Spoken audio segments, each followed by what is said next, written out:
Welcome to the Civic Circus podcast. I am Spencer Duncan. And I'm Shamecha King Simms. Let's start the show. 1, 2, 3, 4.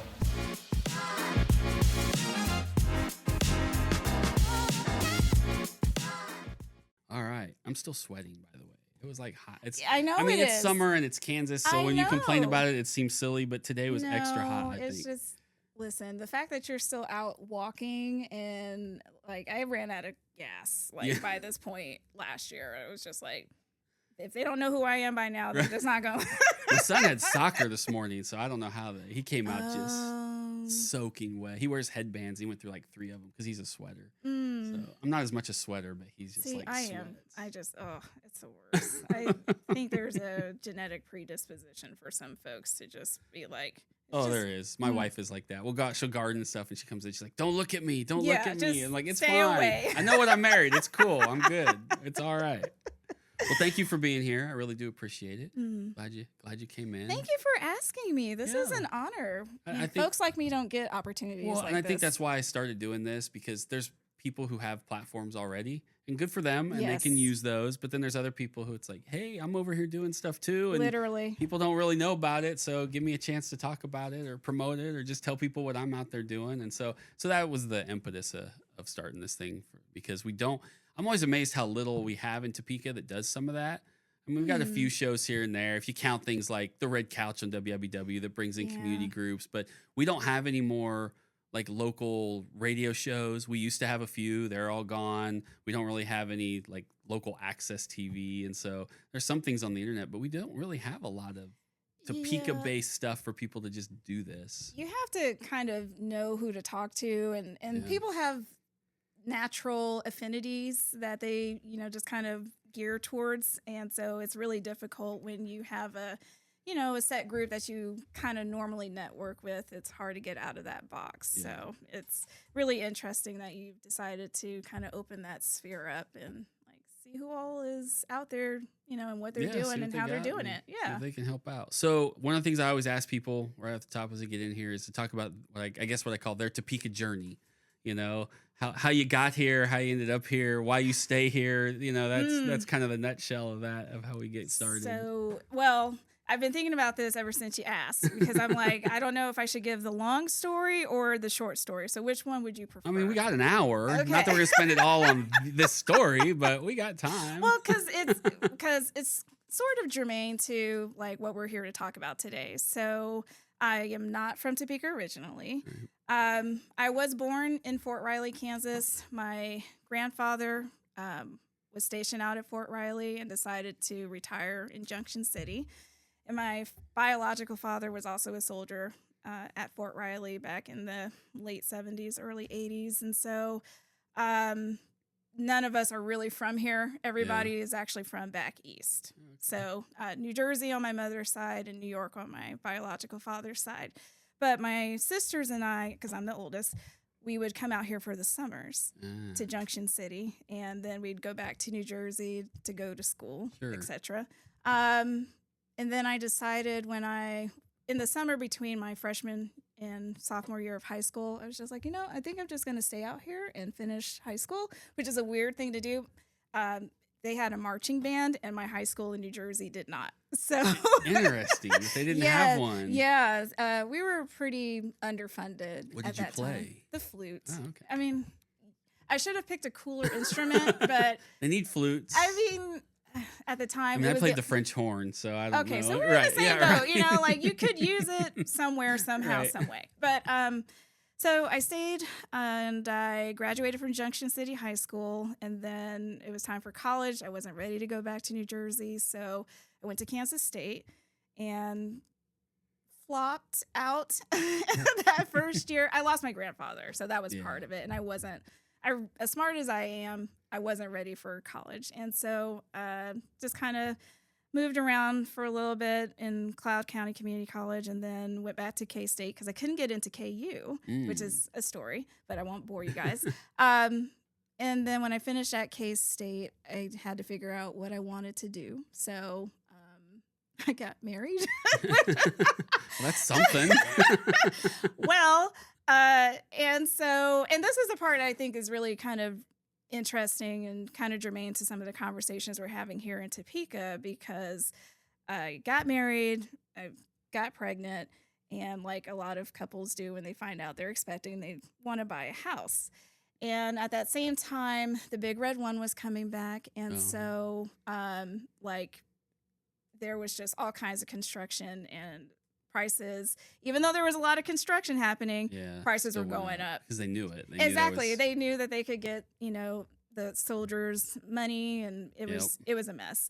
And so we started looking around Junction City, really couldn't find anything in a reasonable price range. And so my ex-husband now said, maybe we need to look at Topeka because it's still kind of affordable there. And so we started looking in Topeka, and that's kind of how we got here. So how long ago was that? How many years you been here now? So that's been about 17 years, Okay. almost 17 years. So it's and I started in the southwest side of town, and because he's now my ex, that's how I ended up in central Topeka, just trying to find a place to live where I could still afford to cover my son's daycare expenses. And doing that on a substitute teacher, pay grade was really difficult. And it was really hard to find housing because, when you're looking for housing initially, you're just kind of looking for whatever you can get into. And I just really lucked out that the place that I ended up being in the second time around, there was a false start, but the second time You got around, it's where I'm at still, and it's kind of grown with us over the So years. how many kids? I just have one. One, so yeah, Yep, I just have one. So he'd be 17, 18. Yeah, Is he he's graduating high school? he's a senior this year at Yeah. Topeka High. He'll be 18 this fall, so it's a really crazy time for me Yeah, a little I bit. bet. Yeah, I got to figure out some things over the next couple years. So, or sooner. Or soon. Really sooner.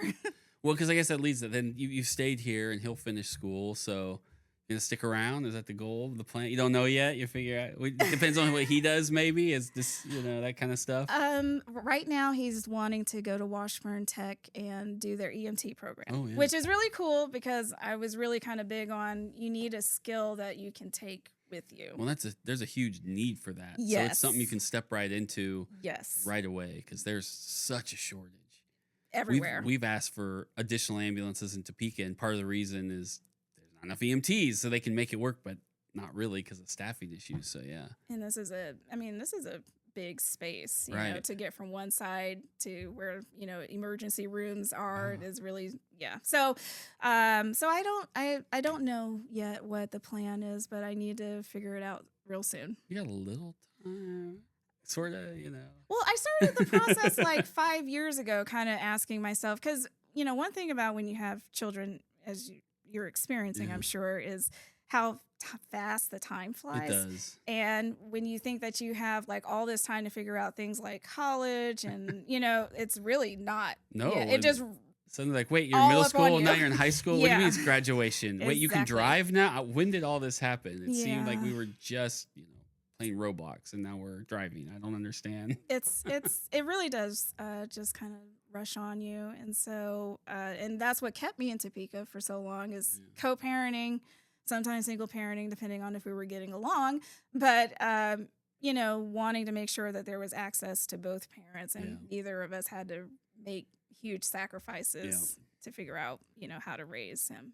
So you are heavily involved in the community. I don't Yes. even know where to start, so I'll let you. And I mean that in a positive way, because so I'll let you talk about where you want to start and some of the things. Let people know some of the things you're involved in, and I'll let you categorize them or rank them or however you want to do it, or which order you'd like to start.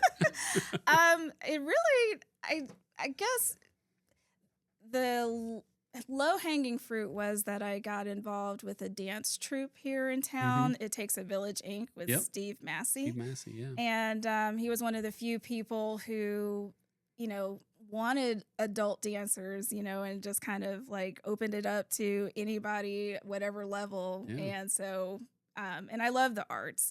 I don't get to participate as much as I'd like to, but I do love it. And so that kind of opened me up to, it's based off of young people who need something constructive to do. and don't have a whole lot of money to go and do it in, Right. you know, That can get expensive. more too. established Even just trying to places. learn basics and teach Anything, kids, yeah. just especially dance, just getting into it is not cheap. No, it's Yeah. not. And so I kind of dilly-dallied with dance for a little bit. And then when I used to work at Topeka West High School for a couple of years. And in that process, I met Juliet Swedland, who at that time was the executive director of Topeka Doula Project. And I'm a real big proponent of, you know, caring for mothers, caring for birthing parents, and making sure that there are healthy birthing outcomes. Because, as I'm sure you probably know, women of color are... In Shawnee County, we have, if not the worst, right? It's in the bottom 3 or whatever in the state of Yes. Kansas. Yeah, Like, I know it changes a little, but we're down at the bottom, basically. We have some real work to do around how to ensure that families are getting, you know, prenatal care and making sure that they're getting the support that they need. And a lot of, you know, pregnancy and that those first few years is a lot of it is just having the right support network around you. And so I really fell in love with Topeka Doula Project, and Juliet asked me if I wanted to be on the board, and I had never been on a board before. And I was like, yes, I'd love to. Like, this is my jam. So it's actually one of the boards that I've sat on the longest. And I think a lot of that was because everybody at that time, you know, we were all mommies. Yeah. So we needed the flexibility. Right. Like, you know, we can't meet this month. That's all good. No problem. We all It's fine. understand. Yeah, it's fine. And I really, that board was the hardest to let go because I think it meant the most to me, Yeah. you know. But There is a stretching point, though. And I've always said, you know, whenever I get asked to serve on a board, I'm always like, if I'm going to do it, like, and I don't know that I have a magic number, but there is a number where, like, I can't, I either have to give one up or say no. And you see some people, and God bless them, no, but they're like on 20 boards, and you're like, how are you serving? You know, it's nice that you're there and you get involved, but there has to be a point where you can only do so much for so many groups. Doesn't mean you can't support them and help them in other ways, but to actually show up once a month or on a regular basis and help them raise money. So I learned long ago, you have to learn to say no, and everyone's capacity is different, but I don't know that, like I said, that I have a magic number, but yeah, at some point you're like, if I want to do this, it's time to give up Let that, go as of hard as it something else. is. And yeah, it definitely becomes a question of, you know, how effective can you be? And so, so that's where I kind of started. Where did it go after that? So after that, I'm literally trying to think, what basically really happened to kind of get to the neighborhood Yeah. stuff is, COVID. Really, it's actually kind of a confluence of things. It was COVID. It was my child was older, so he didn't really need me to kind of be, you be know, there constantly, 24/7. you know. Like, I can leave for 2 hours, he'll be fine. Yeah, you know, like, I mean, yeah, there were just a kind of a number of factors. And I remember one day I was just it was the fall, and I was out on my street, and there were just potholes, and I was We have potholes in PO'd, Topeka? yeah. It's the first I've heard of it. And not only that, but the daggone sidewalks, you know, like Yeah. I was just, why does my street look such a mess? And so I started talking to a friend who had, at that point, he had moved out of Topeka and married and moved down to Florida. And he said, well, I think there's these things called like neighborhood improvement associations. So, you know, you don't have to reinvent the wheel, because I was bound and determined I'm going to fix this street. Yeah. And that was like 2019. And at that point, you know, COVID, you know, Yeah, kind of started to and started to everything just kind of arrive. like shut down. But I felt invigorated because felt like I wanted to get to the bottom of it. It was just a lot more than just like a pothole and some sidewalks. Like, this is part of something bigger, and I don't know where this is going to lead. And so now it's been like almost 6 years, and I still love the work. I still enjoy it. But it's morphed a lot Yeah. over the last few years. So And for people who don't know, the Neighborhood Improvement Association, I forgot how many there are now. we have 21, 21? neighborhood Okay. improvement Neighborhood's 20. associations. I guess we lost one a couple years ago, or we lost an NA a couple years ago. So, but NAs are different than NIAs. Yes, they are. Yes, they but are. yeah, so there's So, I mean, do you want to tell people what I bet a lot of folks actually don't know what NIAs are, because if they don't have them, They wouldn't know they what wouldn't really know, because there's no reason to engage with them if you're just in a neighborhood that doesn't have one. So, neighborhood improvement associations are areas, it's based off census tracts, Yeah. but basically, you have 51% or more households that are at or below median income. And so, we've basically been kind of growing the number of NIAs over the last like 3 to 4 decades because a lot Yep. of jobs and the ability to make your dollar go further has, shrank in this time frame. And so neighborhood improvement associations are optimally, when they're healthy and working well, they are the first line of advocacy for neighborhoods that are disenfranchised. So if you are having issues with, getting siding for your house, if the Yeah. city is, fined you for, paint or whatever, it can be a way of getting the support that you need so that you can stay in your neighborhood and feel good Yeah. about living in your neighborhood. It's, and I feel because I'm probably not the like most well-versed person. Like there are definitely people who are in the NIA hierarchy or circuit that But are. you've been involved enough to explain Yeah, how I they can, work and what their yeah, purpose is. yeah, And I think we have 3 new, what I call new neighborhoods, that are eligible to be NIAs, which is not a good trend, because it means they've crossed No. that 51% Yes, threshold. yes. For instance, Crestview, which is in my district, used to have an NA and be NA eligible.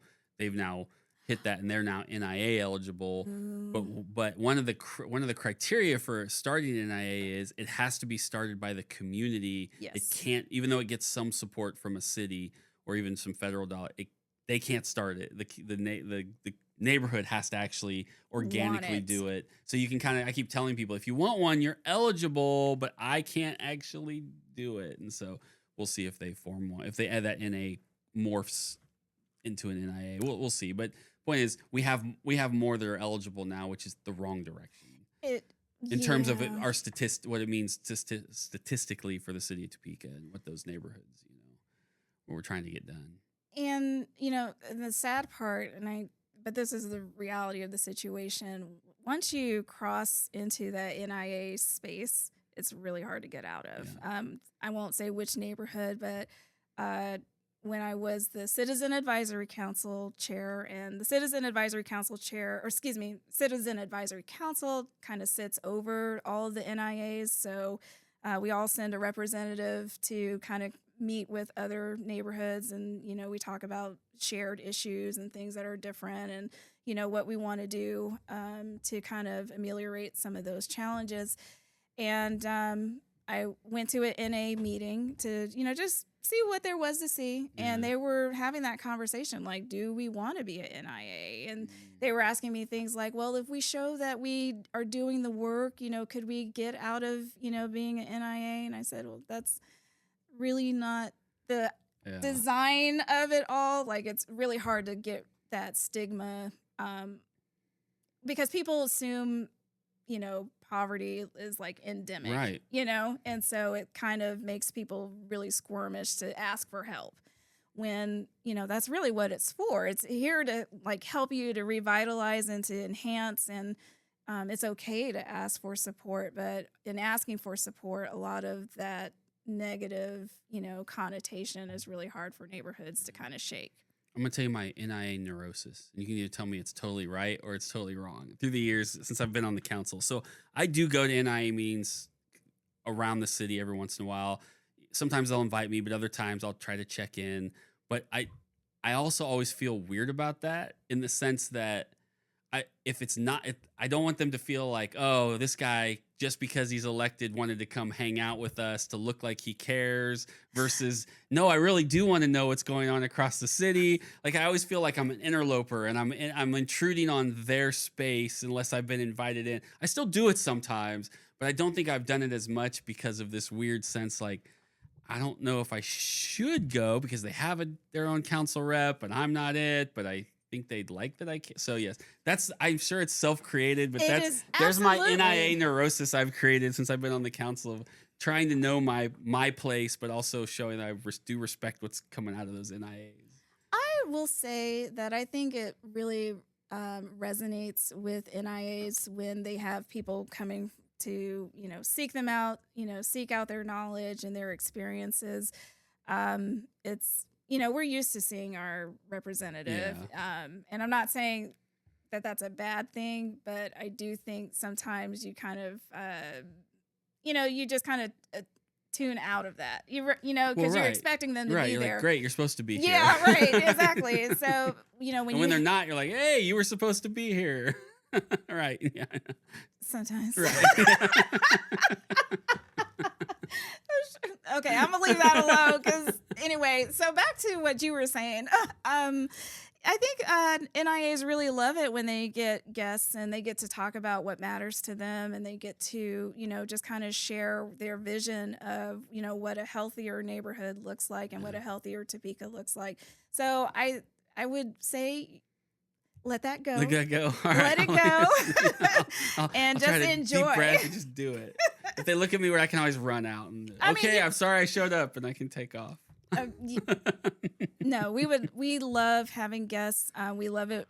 We love that dialogue, and it helps us to kind of see a bigger picture of how we fit into things. How do we get, and not just in the NIA space, although this can apply to that too, but I mean, as a general rule, and I struggle with this too, when I hold things and I say, come talk, you guys are upset about this, let's have the conversation, and then 5 people show up, right? Mm-hmm. And I know I got 100 emails, and I'm not saying they can all come every time, but there seem to be a lack of what I call in-person engagement in these things, and sometimes that's digital too, but I mean, just being a part of the meeting, the conversation. There's a lot of that in the sphere of social media and occasional phone calls and emails, but when it comes time to actually do it, that piece of engagement seems to not be on the uptick. Maybe even be on the downtick, but it's definitely not on the uptick. And I don't know, I don't know I don't know what the answer to that is. I'm not saying you do either, but I mean, I bet I'm just wondering if that's a frustration too that you see at times in various things you do out in the community. Absolutely. But I kind of, for myself personally, some NIAs are in any of those spaces where you're actively looking for, engagement. Yeah. People get very frustrated by that. I've just kind of learned to meet people where they're at. Sometimes, I can get them to engage on Facebook, and that lets me know, okay, these are some things that folks are saying, and those are things that I need to bear in mind. Other times, sometimes I'm glad, quite frankly, that I only have 4 people show up because I know it's the right 4. Yeah. You know what I'm saying? Right. Because then I don't have to spend time going back and backtracking. You can't. There's a fine line because you can workshop something to death. Yes. Like the workshop's important until it's to the point where oh my gosh, at some point we have to move we have forward to and make some decisions. Yes, absolutely. And I also recognize that people, they, especially in our neighborhoods, they're overtaxed. Their time is very precious, and they're not going to give it up for an hour and a half, 2-hour meeting. And I don't necessarily want that either. Yeah. So one of the things I'm most proud of, at least at this time, I've been able to forge a relationship with Washburn University's sociology and anthropology department. And we've come up with basically place-based learning so that they're learning in the community, which is really a cool concept. Yeah. So that first year that we did it, we had 5 NIAs that were assigned students from Washburn's class, Intro to Community Studies.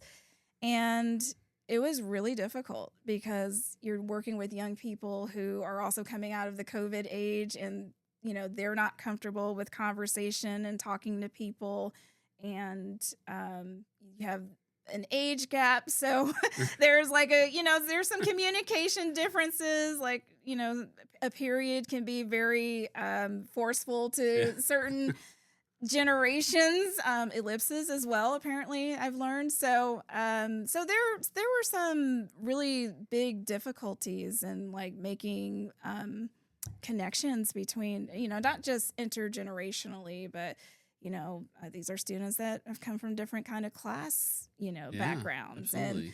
And then you have, identity on top of that, whether it's, racial or nationality Yeah, wise. So, gender, all that kind of yeah, stuff. I mean, Yeah. there's some really big, gaps that I think a lot of us have when it comes to socializing and being able to have those small talk kind of Right. conversations. We have a lot of work to do.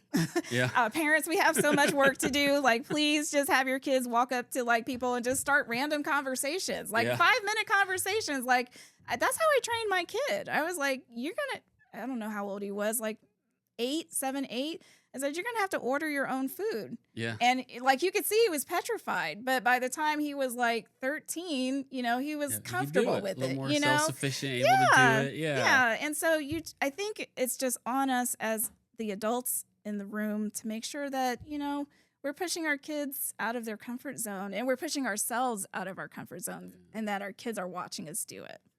So I am not without sin on this one. So I'm not casting any stones so I can be included in part of this. So when I ask this question, but I do run into roadblocks sometimes with the concept of letting more citizens be engaged in the decision-making process that we have as a local government.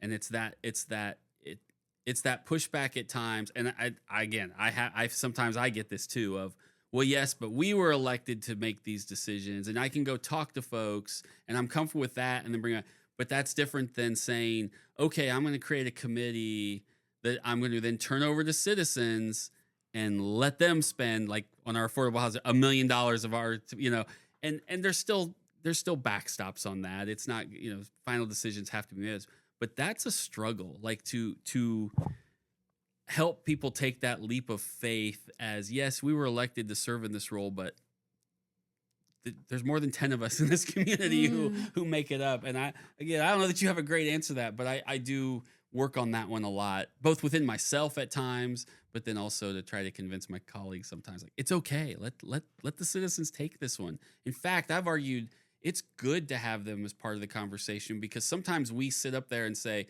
these are our challenges. And people say, are they really? And I'm like, well, if we invite them in, they're going to also see, oh, those really are their challenges. And they also might have solutions, believe it or not. But, so it's not just us using that as a shield to protect ourselves, I guess. But so I don't know. That's something too I've been struggling with lately as to how to convince others it's okay to involve more people in these processes.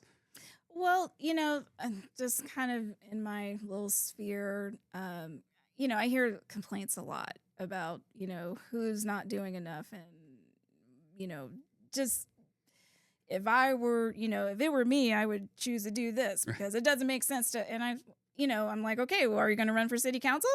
Well, no, because I shouldn't have. Okay, well, then, until you're in that seat, you have no idea what the fullness of the issues are. Sure. Like anybody can be outside of something and say like, oh, it's as simple as this, that, and, the other. But once you're in that seat, and I think, unfortunately, being in that seat, sometimes it automatically puts a wall, a little bit of a wall between you and the public because it creates, well, we're over here and this is how we think. And you're like, well, if you understood all the things that I know, you would feel, maybe you'd be a little closer to where I'm at. And so I think now I'll be honest, I don't love committees. I really, because there's again, like I said, there's that you can workshop it to death versus finding a fine line. Yes. Like, why are we meeting for 8 months? We could have done this in 3 meetings or whatever, right? But also there's value in that. And that's the thing that I've learned, like doing the NIA work and doing the Citizen Advisory Council. My colleagues, at least at the Citizen Advisory Council, we are great stewards of funding. Like we really do look at all the nitty gritty, how can we make sure, everybody's getting something? How can we make sure that we are transparent about this process and making sure that, our neighbors are also, getting what they really deserve to get out of their community. I'm really proud of the work that we do. So I know that citizens can do it. Right. We've proven that, but it's trying to figure out where that, as you say, where does where does that start and where does Right. it need to be, you know, kind of like supported. Those are the things that I think are still kind of unknowns Yeah. until you try it. You know, you're going to make mistakes. Well, yeah. You know, it's just inevitable. Yeah. None of us are infallible. Yeah, infallible. Yes, We're you all are correct. That's it. Yeah. Gotta get that piece right. It's You want all to say good. none of us are fallible. People are like, wait, what? You're all perfect? No, that's not what I meant. All right. So before I let you, flip the spotlight onto me here. And Okay. So, do you have anything else you want to add that I didn't mention that you want to tell the world about? And we're not done yet quite, but just anything Well, I didn't touch on or that you'd like to, before you ask me some questions? Well, you know, the neighborhood revitalization part. And we are going to talk about that. Yeah. I do want to talk about neighborhood revitalization after you ask me some Oh, questions. okay. Yeah, okay. we're going to hit that specifically.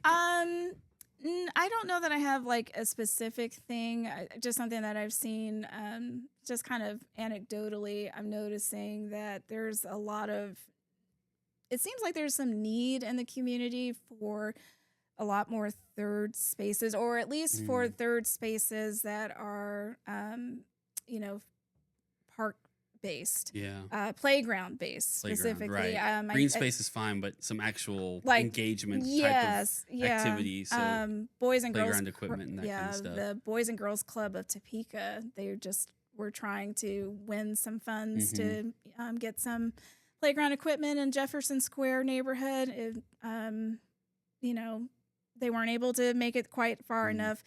And there are really no grants out there, you know, where you can just kind of apply and do those things. So it's concerning because, you know, if I hear you say growth, like I wish I had, there's some alcohol out there, so I could probably take some shots because that's go for it. Yeah, it's like a drinking game. Every time you say growth, I should take a shot. But when you're talking about making sure that young people have a space and that families have a space here, if you don't have a safe place for them to play and to feel like they can just kind of enjoy, those are when you got to spread it out, because it's great to say, oh, we have Gage Park. And Gage Park is wonderful, but if you don't live anywhere near it, and there's not buses that run in the evening, and you only have one vehicle, and someone's at work, or you can't just go to Gage Park, right? So it's a great space, and we all love it, and thank God we have it. But yeah, if we don't spread some of that around, then it doesn't matter, and then everyone's just trying to figure it out on their own. So that's what I'm putting out into the world, is that you know, that people will see the value in playgrounds and feel comfortable to use them. If you have a neighborhood park and you're not using your playground equipment, you know, make some time for that. Yeah. All right, your turn. Okay. You look so sad. You're I'm good. Okay. So I'm gonna be real honest with you. Yep. I have 3 questions. All right. They're all hard. That's all right. I'm ready. So would you like the hard? No, it's up to you. They're your questions. I'm gonna start you off in the middle. Okay. Okay. So you're in your second term right now. I am my 6th year, 5.5 years in, or however you want to figure that. Mm-hmm. So there's some energy around, you know, should we have a cap? Like term limits? Yeah, term limits on how long a council person can serve. I would love to know your thoughts on that. So I'm gonna give you 2 answers because, like a good politician, but I'll tell you because I personally struggle with what the numbers tell us versus the concept.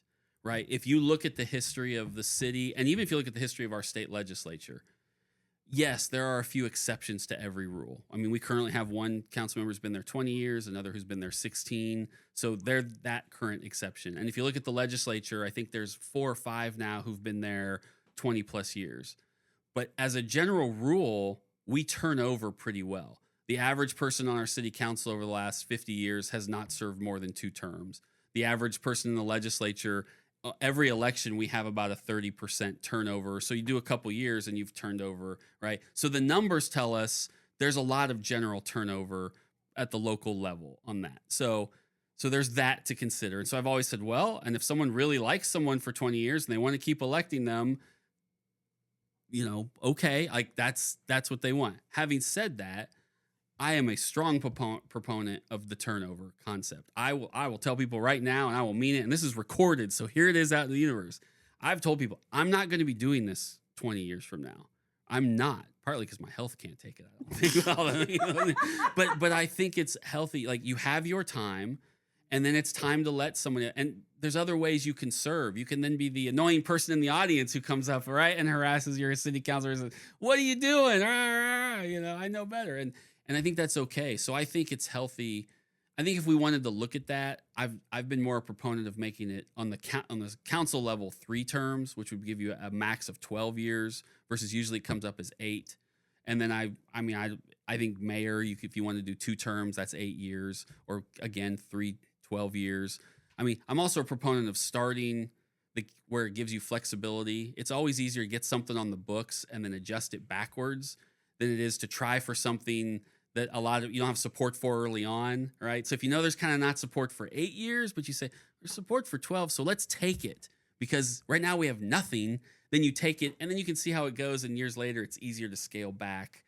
So that's that's the lobbyist in me who's learned for years. Sometimes, folks, you got to do baby steps to get where you want, but you got to take what you can get when you can get it. So I'm not opposed to term limits. I just always say it's fair to look at the numbers and say, what is the purpose of this? Since the numbers tell us that the city council, as a general rule, turns over pretty well. So are you saying that you would commit to maybe? I prefer the the 3 terms rather than the 2. So yeah, that's where I'd start the conversation. Okay. Not like 5 terms. That's too high. I'm with you there. Okay. I'm trying to get this on record so that folks right before I got on the council, I actually didn't realize this. I watched a lot of council meetings for years. I guess I missed this one. I didn't realize. I think about a month before I got on the council, they actually took a vote on term limits, and it failed on a 5-5 vote. So we needed one more vote, and it didn't pass. So it's something that in the last decade this council took a look at and almost did.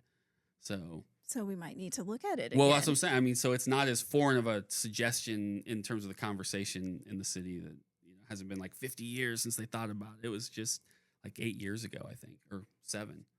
Okay. All right. Well, I needed to get an answer on that. Yeah, no, that's something that I have been hearing quite a bit. Yep. So I'm going to give you my easier question of the 3. Okay. So one thing that really drives me insane, and I know some of my NIA colleagues as well, is when journalists don't take the time to identify our neighborhoods. Now, sometimes this happens, and it's not a bad thing. Like, if you have a crime, right? Yeah. And they say something Central horrible Topeka. happens, like, no, just say Central Topeka. right? Yeah, Right. We don't need the fine. neighborhood mentioned, Yeah. Yes. But when something really spectacular happens, if you have a parade in Valley Park neighborhood, or you have an event in Jefferson Square neighborhood, shout out those neighborhoods. So, as a journalist yourself, Yep. for a long time. So how do we get folks who are not from here to shout us out for real? Yeah, there's probably a couple levels to that. First of all, and I guess I've never thought about this piece of it. I don't know when we put stuff. We'll start at the city level. I don't know when we put stuff out if we do a very good job of identifying. In other words, we might say something happened at a certain park, but do we also add that park is in the whatever neighborhood, right? Because saying the park isn't the neighborhood. It's just the park, which is great. But I mean, so there's probably some steps that when the city puts out press releases about good things that are happening, that we're making sure we're not just saying the generic Central Topeka or Southwest Topeka or North Topeka. We're actually naming the neighborhood. And that's one minor step, but it gets it into the conversation and into the ether so that when the news people who do use those, they may then take note of it too. Mm-hmm. I think it's probably a good policy too, maybe to start. I mean, we only have a couple reporters locally, but actually that's not true. If you add up like WIBW, KSNT, the Topeka Capital Journal, and then some alternative media sources, we have a handful of stuff. I mean, it's interesting if anyone's ever sat down with them when the new reporters come in and say, whether that's CAC, whether that's the city, whether that's just a group of citizens who want to do it, and walk them through the map and say, hey, this is the map. Welcome to Topeka. You're going to be reporting on us. This is the map. And we are requesting as a community, identify us. Yes. And actually making that request. And then when they don't, you can go back and say, hey, you were in that meeting and you said, don't tell us you edited it for length. And we're not buying that, right? Like you can have those conversations then. Because I really do think they just don't have that knowledge piece. And so it's easier to just say, well, that's Central Topeka, so I'm just going to write Central Topeka. Because I'll scream if somebody else keeps calling us downtown. Like we're Oh, not. you're not. Like No. we're not And downtown. yeah. And it irritates my whole soul. And yeah. you know, You're like, we have our own sign, our own people, our own neighborhood, our own group of like we're like we are distinct in every which way. And Literally. Stop lumping us together. But I've literally thought that like I should just send like a big old map to just like all of these different news outlets because it really does. Well, and I think that's a good idea too, because again, if they have it sitting on their desk or wherever they write, a lot of times, again, it kind of becomes muscle memory, and then they get to know the city a little differently too.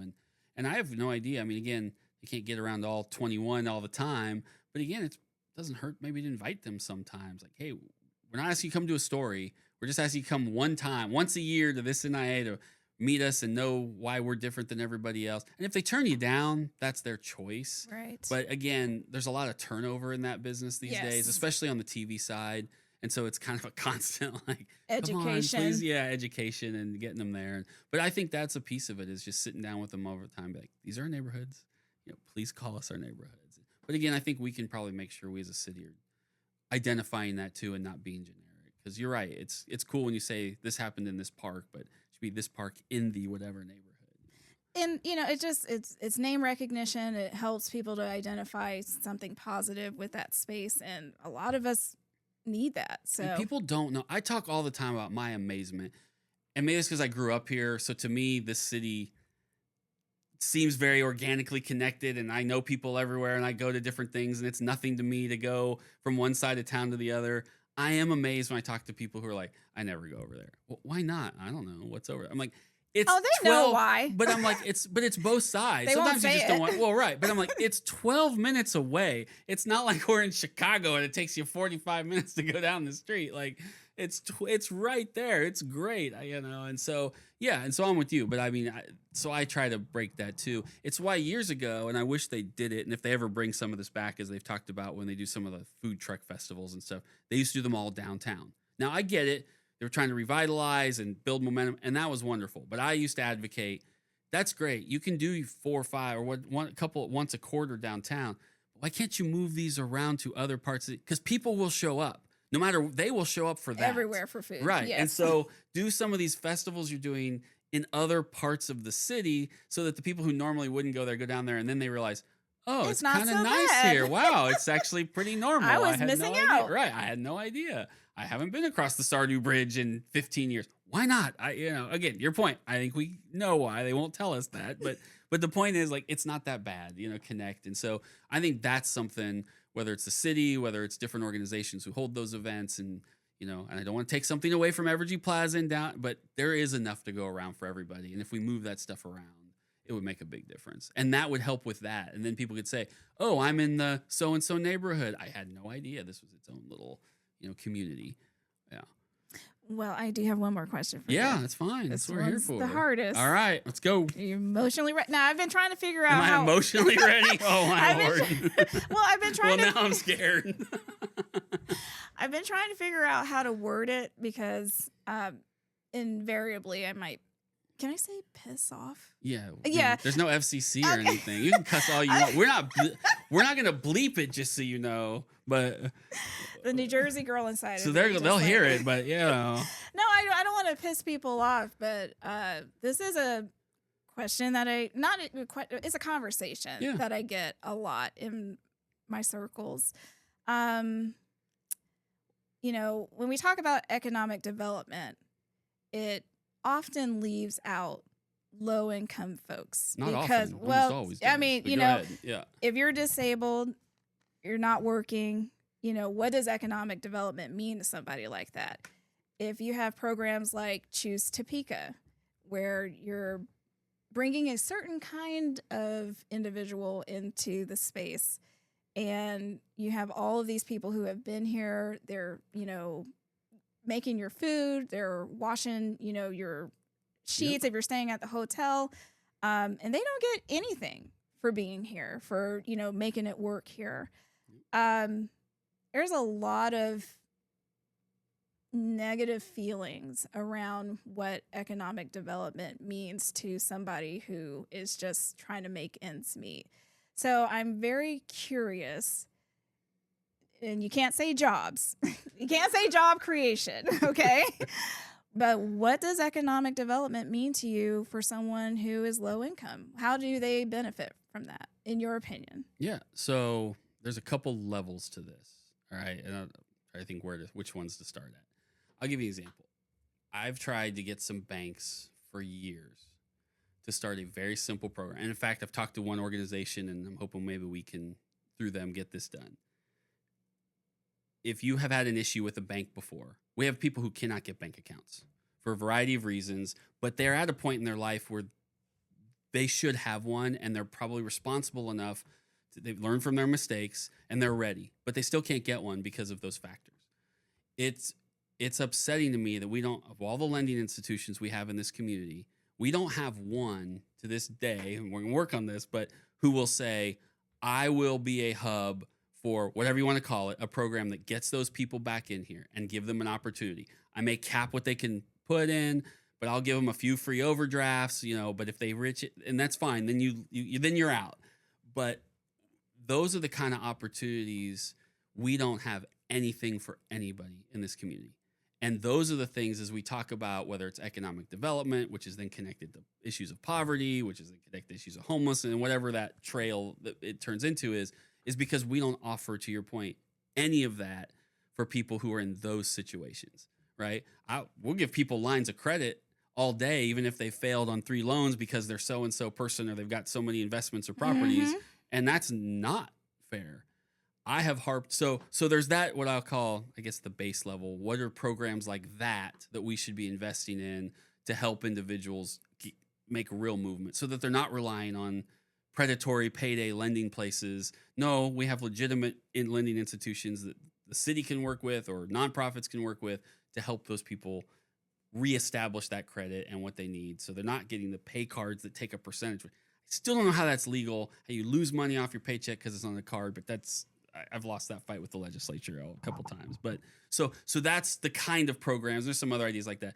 What I consider economic development, because it's allowing those people to continue to thrive here, live here, and not be worried about their job all the time and build that stability.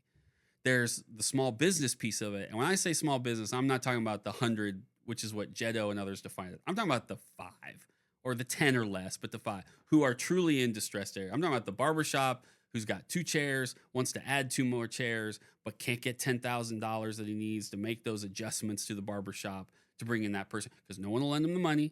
But getting those 2 extra chairs, the barbers are out there. He just needs to open up that opportunity for them, right? We don't offer, I won't say no programs for that, but we don't really. And when we do give away some of that money to the small businesses and we use it under the definition of, I forgot what they are now, but different categories, we bend that a little bit. It's not really going to the economically distressed, what I would call truly economically distressed business. And so I have advocated for years, look, bringing in the next big fish is great and it's important and we need more of those jobs, right? In the big, whatever it is, whether it's a factory or a distribution center, and that's fine.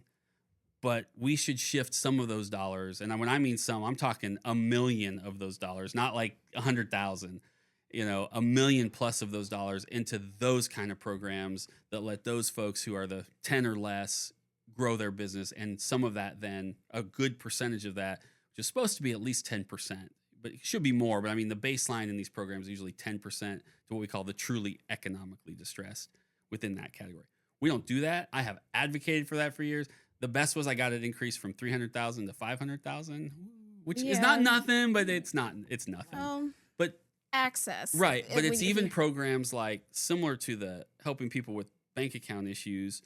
There's money that gets lended out through the nonprofit or through the organizations that are doing it, but they do the lending. I don't understand why. Again, they should be backing a loan so that when the barber comes in and says, I need $10,000, great, you qualify for this program. We're going to loan you the money. You got to pay us back. Why? Walk them over to the bank. Let the bank do the loan with that individual. We'll back it with that money. But you know what I've now done? I've created a connection between that business owner and that bank. And once he or she pays off that loan, You've then the next established a time they credit need it, you've history. established credit, and that banker knows them. And the next time they need another 20, 30,000, they're going to say, no problem. We had a great relationship. We aren't doing any of that for the individuals you are talking about. We are bending over backwards for people on the other spectrum of that. And my point has always been, it doesn't mean you shouldn't be working with the people on that other spectrum, because they have a role to play. They are essential to our community. We need money, right? We need people with money in our community to get things done. But that does not mean we should do it at the expense of everybody else who, to your point, is working hard on a day-to-day basis, working 40 plus hours a week just to pay the bills, who needs those same opportunities, whether they're the worker or whether they're the business owner at that level. Yeah, we've failed them miserably. And I don't have all the answers to that solution, except I do know it starts with shifting resources from where we're at. And I think it's in 2031, which is way too long, but I think we have a clause, for instance, in like the JETO contract that we could kick in that says we'd like to renegotiate some of this and how that money is spent. And I think we need to take a look at that, because that's the only way it's going to happen. It's not going to organically happen unless somebody pulls that trigger and says, I don't want to cancel this contract, but I want to reopen it and renegotiate those percentages. You got to get the county on board with that. And it might be. I'm not saying they wouldn't. I've never spoken with them about that. But I have railed for years at some of those meetings, not specifically to everything you're asking, but about how we do not give enough to the low level, truly economically distressed folks in the community. Same with incentives. We have no, shouldn't say no. Someone's always like, well, but what about that one? So I won't say no, but same with that. We don't have any incentives for whether it's small businesses or individuals that we give to big businesses. No one saw my air quotes. It's a podcast, but yeah, and that makes no sense to me either. We should have some sort of equivalency available to those individuals if we're willing to do it. Again, to those people on the upper end of that spectrum. Why do I not have a similar type of incentive package for other individuals who want to start? I mean, if you came in this town now and said, I got a really awesome business, but it's only going to have 5 employees, but truthfully it could grow and it's a great idea, we're like, great, good luck, have fun. Wait, what? I mean, look at what happened with the Panasonic deal up in just down the road from us. Okay, yeah, it's outside Eudora, and suddenly I'm blanking on the actual town. It's not Mission, but I'll think of it. But the point is, and it's still going to be good for Kansas. Having said that, they promised X amount of jobs. They were given a whole bunch of incentives. And now, because of tariffs and the economy and the reduced, suddenly people are buying less electric vehicles, which they were going to make the batteries. They're like, yeah, we're still opening and we're still going to hire a lot of people, but it's not going to be as many people as we have. Well, the state bent over backwards to make that happen. And again, it's not all bad, but we have to be very careful about that, because in the meantime, what resources did we not give to, again, the lower level business, if you want to call them, for like of smaller level businesses, that if you'd spread those millions of dollars of incentives around to them, big difference. So let me ask you this. Yeah, that was a lot. No, and I might not even answered your question. No, I'm not saying that part. No, that's fine. I am still kind of like, so if you're a low income person, you're not interested in starting a business. Yeah. You can't own a home or don't want to own a home. Like, what does economic development? And that might be a question you can't. Two things I can. Okay. And one's half economic development, but it matters for the day-to-day, your pocketbook, to keep you here. And the other is what I think true economic development. First is, when we do these incentives for housing developments, the RHED is a little different because it doesn't come out of our pocket as a city.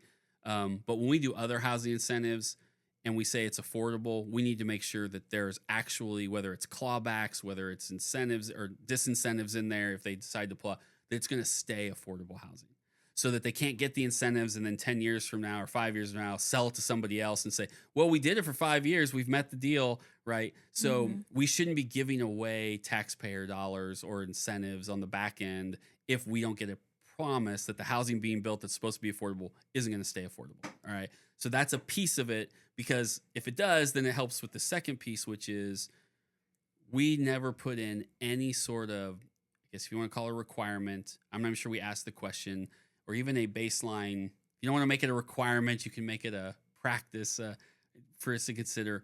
What is a salary going to look like? What is the average pay going to be? Because if I'm going to give you a bunch of money and incentives, because I want you here, because great, you're going to build a distribution center and it's going to bring in 200 people. That's awesome. That's what our grid for the, but what are you paying them? Because if it's $9.50 an hour to start, man, I don't know. Yeah, I'm glad I'm giving you the incentives, but if I'm literally then letting you hire people at a below living wage, how have I benefited, truthfully, even the economy as a whole? Because those people aren't going to be able to even shop in half the community because they can't afford it. They're going to be just hanging on for dear life. So that's a piece of it too. I think we should absolutely have something in there as part of those questions is what is your salary or your pay going to be? And then what have we set as a baseline? You okay? You got to, again, whether you make a requirement or a best practice, it doesn't matter. But yes, are you going to pay pick a number, $15 an hour, $12? I don't know what that number is today, but something like that should be part of that conversation too, because that is economic growth for those individuals who are day-to-day working folks, just trying to do their job, live their life, be happy in Topeka, raise the family, and pay the bills. Yeah. Total compensation. I'm just going to put that out. Yeah, the universe. right. And there's different numbers, and it's all based on where you live, and so we can find that out. I mean, those aren't hard to put together, but we don't do any of those. I won't say those questions don't get asked, at least on some of the bigger jobs, like, oh, we're going to pay $65,000 a year. Great. And that's fine. But what happens when it's like, well, what's your hourly pay for the hourly employees, exactly. you know? Yeah. And we've tried, and we aren't 100% there yet. And I will say, though, there's been several of us on the council the last few years as we've done union negotiations and as we've done just non-union wages to ask our staff, yeah, this is going to hurt, but what is our lowest level paying employees? Because it's really, hypocritical for us to go out there and say people should be paying living wages, and then the city pays how much per hour to do that job? That's bullshit, right? Like, literally. Yeah, Yes. and so some of us have also, and we've been able to increase those. It's partly why we have a budget deficit, but that's fine. That's not a complaint. That's just an economic reality. But that has been an actual conscious conversation by some of us on the council the last couple of years as we've gone through those wage adjustments. I'm happy to hear you say that because my personal feeling is that a lot of folks are being exploited because they're not part of, an entity that has, a connection, Greater Right. Topeka Partnership or something to that effect. If you're not with Washburn or you're not with Topeka Capital Federal, then you're just kind of out of luck. You know what I'm saying? And that's not cool. Well, it's not, because it doesn't, first of all, that doesn't help people. Just the average person, that doesn't help them. But it also doesn't encourage more growth. I know I'm not supposed to say that right now. But I mean, Where's my drink? But from individuals from the businesses who are those true small businesses trying to employ people, because those small businesses, they may only have 10 or less employees, but they want to pay good wages because they understand the importance of that. They understand that they want that person long term, and that they're going to be an important part. The smaller your business is, you got to have good employees. It makes it even run better. And so it is interesting. You look at some of those smaller businesses, and they're actually paying better, or at least offering overall packages, whether it's because it's a combination of pay, or they can help with some childcare, or they'll give you the flexible hours. So great. If you need to take off, go, or you need to leave at 3 to pick the kid up from school, we can do that, which a lot of these other some of these other companies, they can't do it. They're not doing it because they're so large. It's just, they're not flexible. They don't have that. So I want to encourage all the smaller businesses to be able to continue to pay and be flexible and offer those additional benefits, if you will, that people need just to offset the toughness of everything else. And so, it's way better to invest in those long term than the other ones are going to be fine. Doesn't mean they don't deserve a few things. I'm happy to work with them, but they're doing all right. If you look at the stock exchange, they're doing fine. Ultimately. Right? Yeah. But no, those are all my questions. No, those were good. See, that's good. So excited. And you survived it. Congratulations. I always survive. I might cry at home later, but that's okay. I'll do that off. All right. So I do want to talk briefly about neighborhood revitalization because we talk about it a lot in meetings.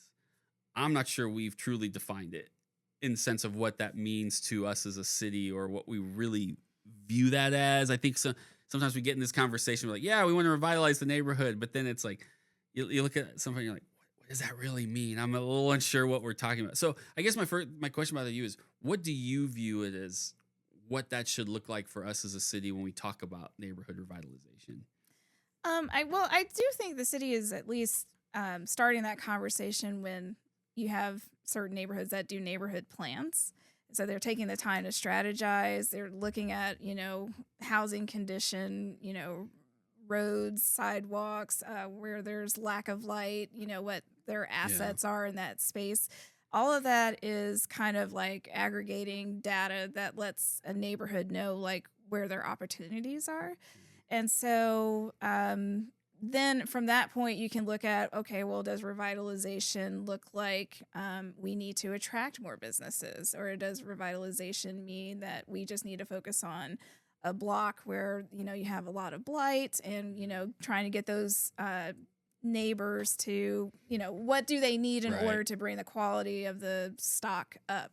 I don't think it's as nebulous as you might. I think it's nebulous because if you're not part of a space at your District 8 where you're working with NIAs on a regular constantly, basis, you would think, it would be a kind of like a foreign concept. What I worry about is sometimes though, and part of this is because we have limited resources. So when you have limited resources, then it naturally creates a system in which you're not meaning to pit people against each other, but it kind of happens because everyone needs their piece of that. And when we talk about how we have programs that say, great, it's going to rotate around to some of these neighborhoods every X amount of years. Well, great, but that doesn't mean we can't do nothing in between those years. And that's, I think, the piece we sometimes miss is, hey, we'll get to you in 6 years. It's like, yeah, but I need lights today. I need that corner, as your point, cleaned up today. I'm not waiting 6 years, and it's figuring out how to make sure we're not ignoring that piece of it as people, and that maybe that's more resources. We got to find more dollars. Maybe it's paying more attention to those needs. Maybe it's saying instead of doing it all at once, because we do sometimes say, okay, we're going to come in and do it all at once. Like, well, how about we just focus on the one thing while we're working on this programs, whether it's Dreams or all these other we could also still do lights over here. We could also still clean up the corner over here and help them in that. So that's where I think sometimes we, as a city, I'm talking about as a city, kind of, probably that's bureaucracy, but drop the ball a little bit. Yeah, and I hope people don't feel like I'm throwing them under the bus, but I'm just going to speak just as clear as I can. We were told as neighborhoods that one of the reasons that they're doing it the way that they're doing it is because it is better for city staff to do it in that way. Which is probably true, but I always tell people that's how we've done it, and if that's the best way, great. But it's kind of like as we go through budget stuff, instead of just saying, well, we need to slash 3% here, I've always said, imagine today you could restart the department. Forget what it would cost, forget what it would mean, but sit down and tell me if you were going to redefine this department, if I told you today, start the neighborhood relations department, what would that look like? And then work your way that way. And that's a much different conversation because then sometimes people rethink and say, yeah, why are we doing it that way? Because that makes kind of some sense, but also it would be better if we did it this way. But until you think of it that way, it doesn't always kick in because you're really trying to work within the structure you already have. Instead of the idea that blow it up. It's okay sometimes to blow it up and start over. Like that's not the end of the world. Right. So to your point, that there's truth in that under the current system, but sometimes forget the current system, man. Well, I mean, there was a real push to my Tennessee town colleagues said, if we could just open up the budget and just say, identify what do you need in this neighborhood, and then like, okay, well, how long does it take us to get to meet those expectations? That's one, potential option instead of, you get 1.3 million and that's all you get until the next time. You know what I'm saying? Right. Until 10 years from now. Yeah, you're hoping. And if it didn't cover everything, which with the cost of things now, can't. Right? That's what I mean. It's literally not possible. And so it's kind of like, well, let's reprioritize some of that. So yeah, I don't have a good answer, but I think we do a okay job in the way we've done some things, and there's definitely neighborhoods that are benefiting from it, and that's great. There's a lot of neighborhoods that miss out, right? If they don't have the leadership who can, put together their proposals, etc. Like, we lose leaders quite a bit because the work is so daunting. Yeah, and it falls on them, and after a while, they're like, "No, I'm out. Yeah, I can't take all the burden on myself." Yeah. Literally, yeah. Well, we're about done here. Anything else That's we crazy. haven't We're touched already on? done? I know. Well, we're gonna talk about the question of the week, but outside Okay. of that, anything else you want that I haven't touched on or added? I Or can't personally think of something. I'm all sure right. I'll regret that later. Well, our question of the week, which is pretty simple this week, and people can go always to our Facebook page or Instagram to answer the question right there in the comments box, and we'll talk about it. But it's real simple, man. Do you plan to vote in the upcoming election, which is now, well, when this hits, it'll be about 12 days away. They've estimated turnout. They just put out the estimate, which the Shawnee County office always does, at 10%. Which, for number wise, there's about a little over around 79,000 registered voters in Topeka. So that's about 8,000 people that may show up to vote, which is incredibly low Very. when you're talking about. Now, there's only two primaries. There's the mayoral primary, and then if you live in District 1, there's the District 1 primary. So part of it is, but I tell people that's simple. If you don't live in District 1, you have one thing. It'll take you about 2 minutes. You walk in, you circle a box, you walk the heck out, right? Or if you're in District 1, okay, 2 boxes. It might take you an extra 10 seconds, right, to circle. So it's pretty easy, and you can go vote now down at the election office the week. But so I'm just like, I don't care who people vote for. I mean, that's half a lie, but it's also true. I want people engaged in the process because I think it's important. And so I keep telling people, just go vote. Let's break that 10% number just a little, even if it's 11%. Woo! 10% is what's voted 4 years ago in the primaries. So, I I'm mean, hoping we break the number by 1% or 2. it's hard. You do have a lot of voter fatigue out there, and people really, I hate to say it, they just don't have the ability or the Yeah, desire to, no, really it's true. get out and research their candidates. I'm lucky I know about half of you guys, Yeah. so that makes it easy Yeah, for it me. helps. Yeah. I will say I've been amazed. There were some NAs and NIAs that held forums for candidates over the last couple months, and so, 1 or 2 organizations in town that did it. But that's it. And I'm amazed at how few opportunities there are by groups to just go do that. And I know it's kind of a pain. You got to invite everybody, but it's also, if you're having a regular meeting, because every time I would go to those, you would hear the same thing, like, well, I don't know if but it was nice to put a face to a name. And then it gives you that, okay, great. I see all of you who are running, and that helped me through this process. Just forget what you said for a minute. Just the fact that I saw you made a difference in terms of certain things. And so that's why I'm kind of amazed at something that obviously I'm totally biased, but I mean, I think is important for the whole city as to who the 10 elected people are. Feels like there should be more. But you also know there's candidates who are like, good. I'm glad I don't have to go talk, and maybe no one will know. Maybe no one will ever learn what I need to want them to know about Have me. you voted yet already? No, I always go on Oh, election. come I always go on. on election day. I'm old school. I I like haven't- to go. I like to take. You know what it is? I like to go on election day, and we take the kid, partly just to Oh. get it. He can't vote, obviously. I promise, no illegal voting there. No, but I think, and eventually someday, maybe when he's older, then I'll vote early. But I feel like now it's like, this is election day. It's important. We're gonna go together, see what voting's like, and then when you're 18. Please, you can vote however you want, but at least now you've. So that's partly why. And partly, like I said, I'm old school. I just like to go. I had to get it over with. I was No, I like, think y'all driving me crazy. I think in Shawnee County, or at least in the Topeka area, I think they'll tell you it's over 40%, if not more, some elections where people vote early and not election day, and that's fine. That Shawnee County is one of the few counties that actually does early voting for several weeks before the election, and I think it's great. And I wish more counties did it, because I think it does. I do think it does boost the numbers, because people can say, "Oh, I can just run over there real quick on my way home or lunch break or whatever," instead of having to. Or if I'm going to be out of town August 5th, I don't have to get a ballot and mail it and all that stuff. So that'll be the question. See if people are actually going to go vote out there. So, well, thank you for being here. Thank you It's for been fun. having We me. appreciate it. Yeah. Yeah. All right. Well, that is the Civic Circus. Thank you, everybody.